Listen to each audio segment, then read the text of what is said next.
Didíh cardide de sulgan ghil gatainna slán sawala agus go bhfuil sibh ceart golóir. Bhí camera bhí na teachtaachna an teachnacaite th bar mai sibh agus níor running muid an cinna spargatí seo, tardóí sin rihhearin na seachtaine agus chuir muid a nuúldíh ar an Google Classroom Carehain, just céime ar couple of TikTok eile ar chuann áide gomáil. Ba bhí siad th bar agus heisi mé iad de bhíá an príomhaide, bhí siad commáid sin. So mai sibh inniu tamaigh bugu ré, so drachfuid ar cacian taile agus nu tamaigh bugu ré go dtí Imeacht na nIarlai is 6 agus 7. So hála cacian taile is 6 agus 1, tamaigh bugu ré 6 bliain hantasaí. Na cuite ratha Johnny tú tógra taide ar Imeacht na nIarlai. Okay, so mí mé go dé tá geiste sin. So Parent Slide, this week we are going to undertake a research project.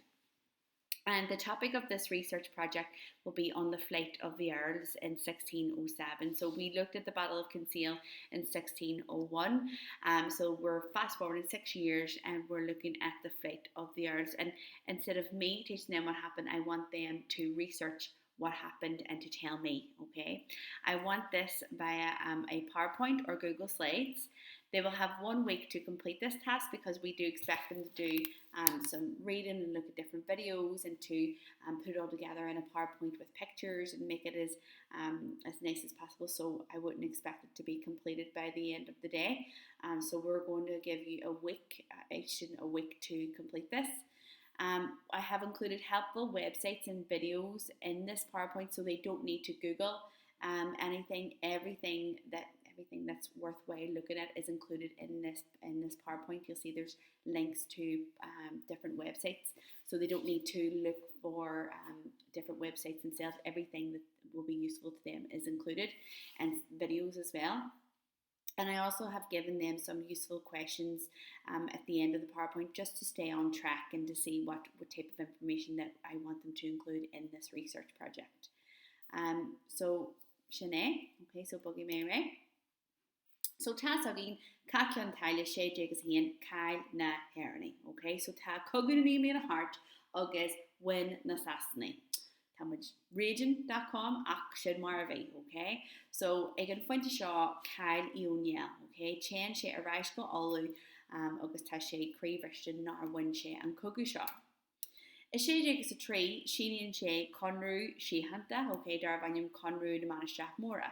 Agus in sa conrú seo tá cead ag Ioniel talú saige a coinneal, but bhew ar clí le rial hasna, rial na sasana, burla lord, dilithe sacu Lanston, agus glach Ioniel sin mar an air ní réir bí ige gang glach so seo Ioniel ar glún ag seo fardar bhainnim Chichester agus tá sé ag glacu leis an conrú seo achar méid saidrí tá sa cúra, so léironn sin nachró mór an de ré ag Ioniel ach glacu leis an na charmid an conrú seo. So tá an cogu hart, sídíonn sé an conrú síhananta or Peace Treaty, conrú síhananta is 6 agus a 3. But fa 6 agus a 7 imíonn Ioniel, okay? Imíonn sé ón tír leis na hiarlaí ar fad, okay? Na taoisí na an Dermot Killian an function Taoiseach rí, okay? Rí Aranach.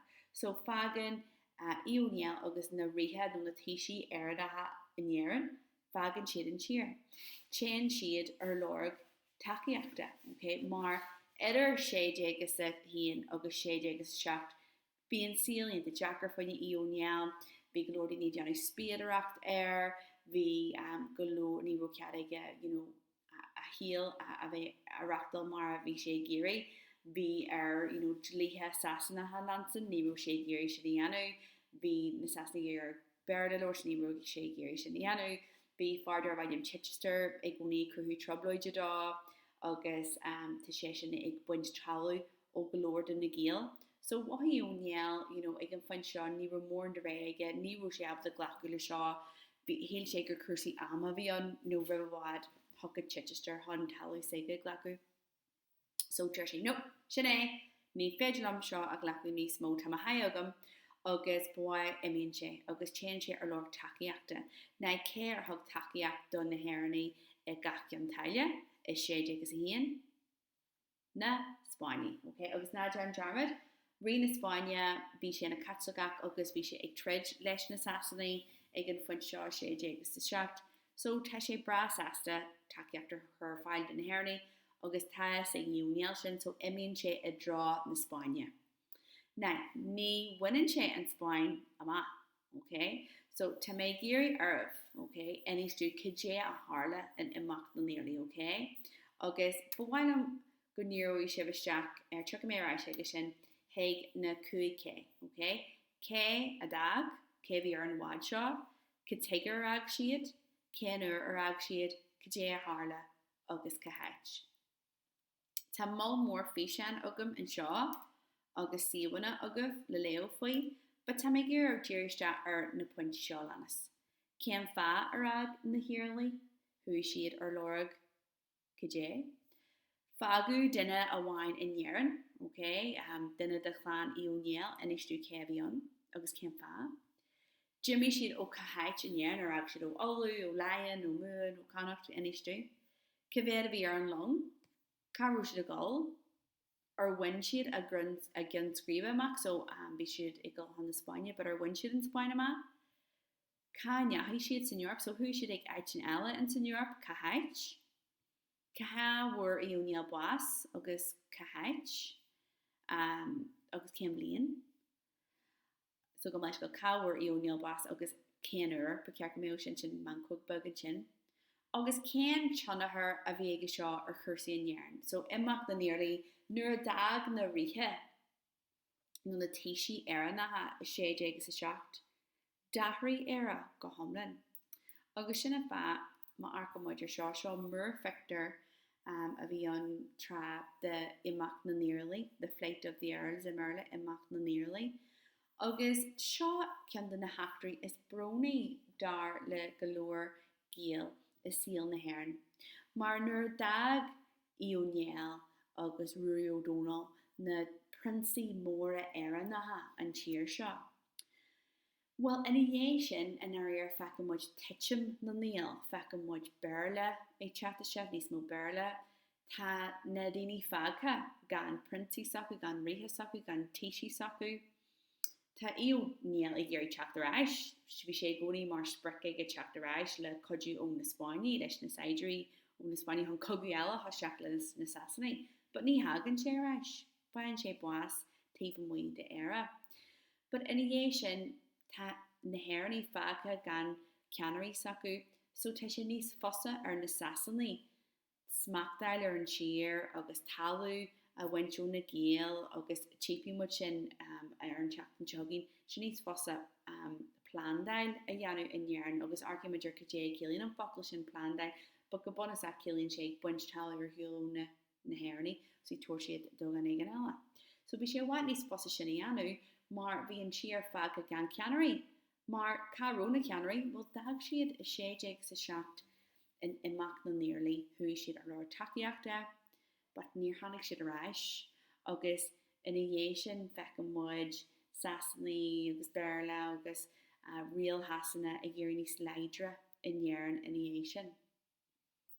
So sin a task go tal Jenny, níor bhhailm sa bariach cinnte dhéanú, okay, mar bhhailm go mé sibse mar na mútrí, agus mé sibse ag chur seo le chéile, okay, gurí sibse seo le chéile, agus go mé sibse abal seo a cheagas dúsa. Náidir dear mar dúirt mé leis de hismóirí, be bhhailm seo ar PowerPoint ar Google Slides, tá seachtain amman agad chun seo a dhéanú. Ní gá deit go ar Google, okay, mar ahanal rud a úsateach, tá sé agamann seo sa trí ísean, agus a hén dot trí cuaig síl idirín sin. So liverdal na tan níl níos móna sin dí agus chur mé fiú Wikipedia straach with tá first galore, okay? Na górlór rudí reise mar tá sé don. Agus fásta, arc náidir dearmach bhfuil ceisnan seo ag an deireadh, okay? Mar raibhríonn sibh an ní gceis sin be mé sasta, okay? Heag go obair le chéile mas míon libh, tá mé bra sasta, ma dhéanann sibh sin, so tá sibh géirí duine eile i dá rang a bhreú agus heag go bheith dhéanann le chéile, is early as far, agus just chur an cion cíine an airde, just aberlam, okay, gur seo cean, céile agus, cíba, okay, could be duine tá.